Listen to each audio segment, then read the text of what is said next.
तो आज की जो ये वीडियो है वो बहुत लोगों के लिए मोस्ट अवेटेड वीडियो है। मेरे को बहुत सारे कमेंट्स यूट्यूब पे भी आते हैं और इवन इंस्टाग्राम पे डीएम्स भी आप लोग करते हो और मैं काफ़ी टाइम से बोल रही थी एंड फाइनली आज वीडियो आ गई है। So hello everyone, welcome back to another video. आज मैं बताने वाली हूँ गुड मॉर्निंग आज मैं बताने वाली हूँ अपनी हिमालयन 450 यानी पंछी के सारे मॉडिफिकेशन। मैंने बहुत सारी मॉडिफिकेशन करी है, उसको रन एंड टेस्ट किया है, फिर वो नहीं पसंद आई तो चेंज करी है एंड फाइनली अब मुझे ऐसा लगता है कि इसमें और कोई अब स्कोप बचा नहीं है मॉडिफिकेशन का। ये बेस्ट मॉडिफिकेशन है मेरे हिसाब से। एंड मुझे 1.5 साल हो गया इस बाइक को चलाते हुए और ऑलमोस्ट मैंने 24,000 प्लस किलोमीटर इस बाइक को चला लिया है। आज मैं इसका हेड टू टो आपको बताने वाली हूँ, एक एक चीज़ का प्राइस बताने वाली हूँ और कब क्या मॉडिफिकेशन कराई, क्या मैंने चेंज कराया, क्या मुझे पसंद नहीं आया और अब फाइनल चीज़ जो मैं हमेशा के लिए रखने वाली हूँ जब तक भी ये बाइक मेरे पास है। आज हम उन सब के बारे में बात करेंगे। एंड आई थिंक हिमालयन 450 का जो वारंटी पीरियड है वो 30,000 किलोमीटर्स तक रहता है अगर एक्सटेंडेड वारंटी आप ना खरीदो तो इसमें 2-3 चीज़ें चेंज भी हुई है। एक तो इंजन हेड इसका चेंज हुआ है क्योंकि खिट की बहुत इसमें आवाज़ आती थी, अजीब सी एक साउंड आती थी। वो साउंड अभी भी हल्की फुल्की है तो मैं सोच रही हूँ कि टैपिट भी मैं इसका चेंज करवा लूँ।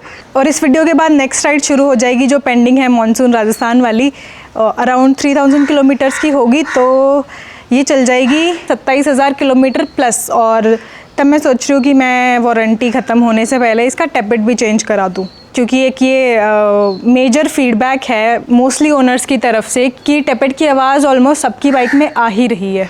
बट सोचो कितनी चल गई ये बाइक।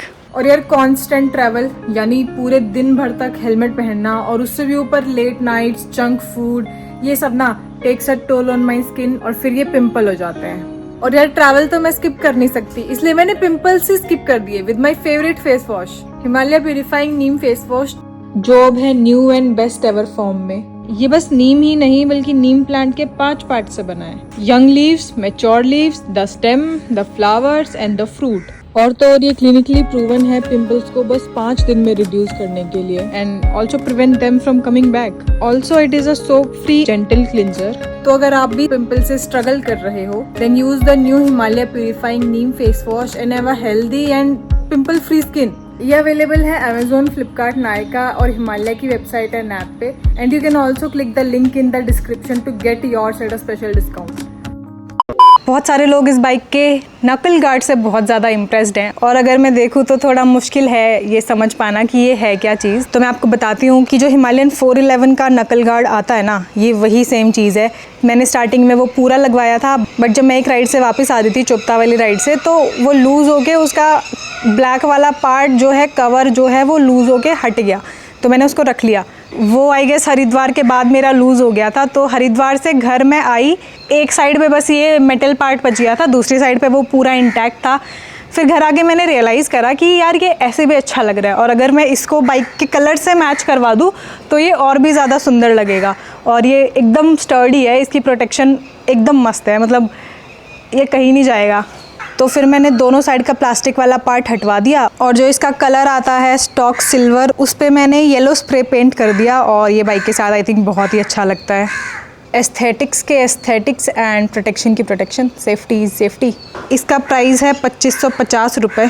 अब नेक्स्ट बात करूँ मैं विंडशील्ड की, तो जो इसकी स्टॉक वाली विंडशील्ड है वो काफ़ी छोटी है और जो हिमालयन की ही एडवेंचर वाली विंडशील्ड आती है वो बहुत नैरो है तो वो मेरे को पर्सनली पसंद नहीं है। तो सबसे पहले मैंने इस पे लगवाई थी कार्बन रेसिंग की विंडशील्ड जिसका प्राइस था 2200 और उस पर विंडशील्ड एक्सटेंडर लगवाया था कि और ज़्यादा विंड ब्लॉक हो जाए, मेरे ऊपर ना आए। और वो जो एक्सटेंडर था वो प्रोस्पेक्ट कंपनी का था, वो मेरे को पड़ा था 2500 का। बट मुझे टाइम के साथ रियलाइज़ हुआ कि उस विंडशील्ड का डिज़ाइन जो है वो प्लेन नहीं है, उस पर थोड़े से ग्रूव्स बने हुए हैं डिज़ाइन के लिए बट वो मेरा व्यू थोड़ा ब्लॉक करते हैं। प्लस जो विंडशील्ड एक्सटेंडर था वो विंड तो ब्लॉक अच्छे से करता है लेकिन वो साथ साथ थोड़ा व्यू भी ब्लॉक करता है। तो finally I switch to this Himalayan 411 windshield. इसके एमआरपी की बात करूँ तो 523 रुपये की आती है लेकिन ये जुगाड़ से फिट करवाई है तो पूरा फिटिंग विटिंग मिला के ये मेरे को 1000 के अराउंड पड़ी थी। इधर होल किए गए, इधर आगे होल किया गया तो थोड़ा जुगाड़ वाली चीज़ है ये बट ये मेरे को काफ़ी ज़्यादा सुंदर लगती है इस पर। फोग लैम्प्स की बात करूँ तो ये दोनों ही फोग लैम्प्स HJG के हैं। ये बड़े वाले जो फॉग लैम्प्स हैं ये हैं 140 वाट, मतलब 70 वाट ईच, एंड इसमें 7 LED ईच है और इसका प्राइस मेरे को पूरा फिटिंग के साथ पड़ा था 9000 के अराउंड। और ये जो छोटे वाले फॉग लैम्प है ये हैं 60 वाट ईच, मतलब दोनों मिला के 120 वाट के, और इनका प्राइस मुझे पड़ा था अराउंड 6000, पूरा फिटिंग एंड हार्नेस सब कुछ मिला के। और अब इसका फॉग लैम्प्स का सेटअप कुछ ऐसा है। अब मैं छोटी वाली को लो बीम की तरह यूज़ करती हूँ और बड़ी वाली को हाई बीम की तरह यूज़ करती हूँ।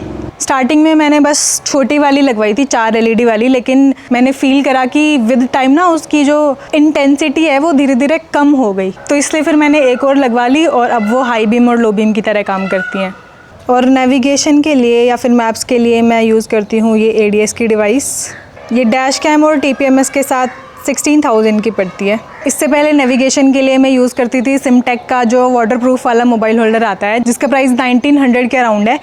तो उससे इस पे स्विच करने का रीज़न ये है कि उसके लिए मुझे एक और फ़ोन कैरी करना पड़ता था, बट जो ये ADS वाली डिवाइस है ये मेरे ही फ़ोन से कनेक्ट हो जाती है, तो एक ही फ़ोन काफ़ी रहता है। और मैंने इस पे ये प्रोस्पेक्ट का क्रूज़ कंट्रोल भी लगवाया हुआ है। इसका प्राइस है अराउंड 2800। ये मुझे ज़्यादा यूज़फुल नहीं लगा, ये सेफ़ भी नहीं है, ये बस मैंने ऐसे ही टेस्ट करने के लिए लगवाया था। 1-2 बार मैंने यूज़ किया है, मैं इसको ज़्यादा यूज़ नहीं करती हूँ, तो ये इतना वर्थ इट नहीं है। अनलेस एंड अनटिल आपकी बाइक में इलेक्ट्रॉनिकली गिवन क्रूज़ कंट्रोल हो तो ही वो सेफ़ है, otherwise after market cruise control specially ये वाला सेफ़ नहीं है। एंड देन मैंने इसमें हैंडल बार चेंज करवाया है। ये जो सिल्वर वाला हैंडल बार आप देख रहे हो ये है हिमालयन 411 का, और इसमें हिमालयन के ही वर्टिकल हैंडल बार राइजर्स लगे हैं। तो ये हैंडल बार का प्राइस है 900 रुपीज़, और जो ये हैंडल बार राइजर्स हैं ये आते हैं 1500 के। इसको चेंज करवाने का रीज़न ये था कि जो इसका स्टॉक हैंडल बार आता है 450 का वो टेढ़ा हो जाता है। आपकी बाइक थोड़ी सी भी गिरेगी हैंडल आपका मुड़ जाएगा, मतलब मुड़ेगा नहीं, टेढ़ा हो जाएगा। हालांकि वो हाथ से सीधा हो जाता है, बट थोड़ा मेरे को वो ज़्यादा रिलायबल लगता नहीं है पर्सनली। मैंने इसमें एक बार मीटियोर 350 का भी हैंडल बार लगवा के देखा था, बट उसमें थोड़ी क्रूज़र वाली फीलिंग आ रही थी, एडवेंचर वाली नहीं आ रही थी। फिर मैंने फाइनली 411 का लगवा लिया। मोटोटोक का क्रैश गार्ड लगा है स्लाइडर्स वाला, जिसका प्राइस है 5600, एंड इसकी क्वालिटी से मैं काफ़ी खुश हूँ, सेटिस्फाइड हूँ। इससे पहले इसमें जाना का लगा हुआ था 3800 वाला। उसमें क्या फ़र्क था कि वो ना बिल्कुल मतलब इधर से होके जा रहा था, तो एक बार मेरी बाइक का एक्सीडेंट हुआ तो बिल्कुल टैंक में घुस गया वो, तो उसने टैंक को मतलब टैंक पे डेंट डाल दिया। आई थिंक ये परफेक्ट फिट है इसके लिए।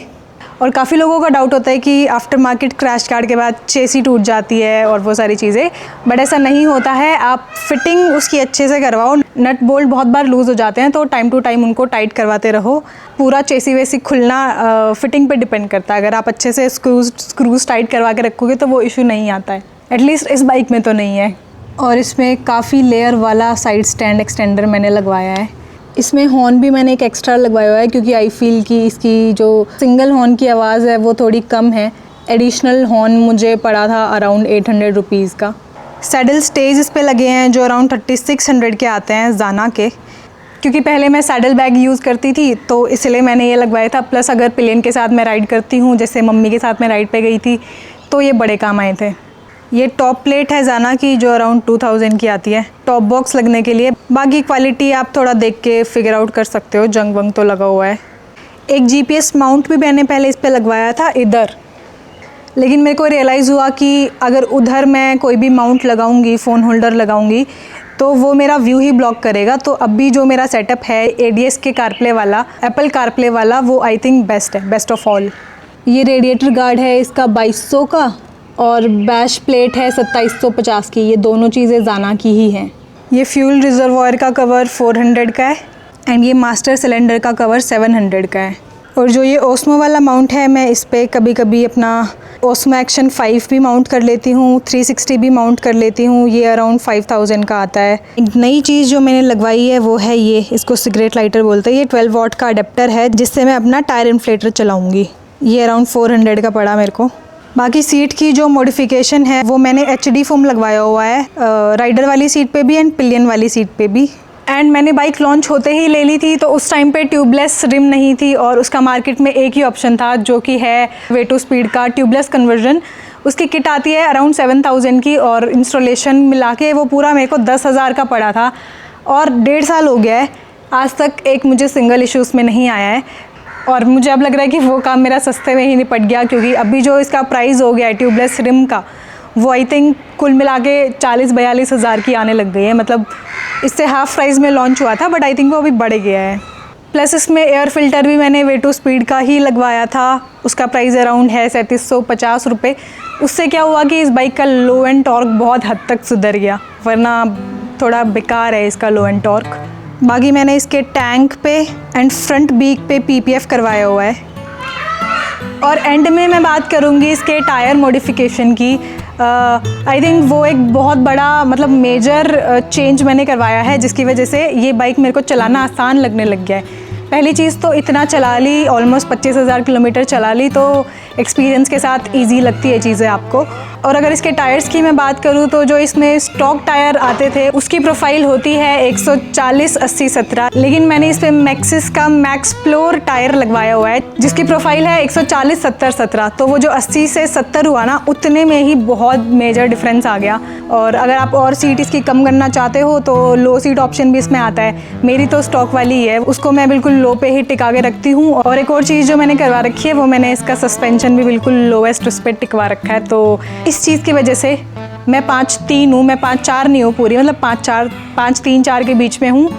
मेरे को बहुत मतलब मैं बहुत कंफर्टेबल हो गई हूँ इस बाइक के साथ। तो आई थिंक मैंने सारी चीज़ें कवर कर दी हैं। बाकी कुछ अगर रह गया हो, मेरे माइंड से स्किप हो गया हो, तो आप बता देना, आई ट्राई टू कवर वो भी। बाकी मैं इस वीडियो को यहीं पे एंड करती हूँ। और अब शुरू होगी मेरी राजस्थान मॉनसून राइड, और मैं आपको मिलती हूँ वहाँ पे। तब तक के लिए keep loving, keep watching, keep supporting, bye bye.